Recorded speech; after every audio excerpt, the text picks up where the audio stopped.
খেলা আসলে তো প্রথমে তামিমের দিকে দাঁড়িয়ে থাকি, কারণ ওই যে ডান্দা উইকেটে এসে যে কাভার ড্রাইভগুলো আসলে দেখার মতো দর্শনীয় শট, যেগুলো বাংলাদেশের ক্রিকেটে দিয়ে এসে যারা বর্তমানে আসছে না, যতই শট খেলুক তামিমের একটা শটের দ্বারা কাছে যাইতে পারবে না।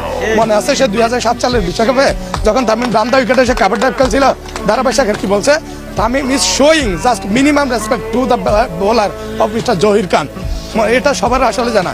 আর সবচেয়ে বড় দুরূহ বিষয় যেটা, লর্ডসের সেই মাঠে যেদিন তামিম সেঞ্চুরি করে দেখা দিয়েছিল, please write the name on the board of the Lords.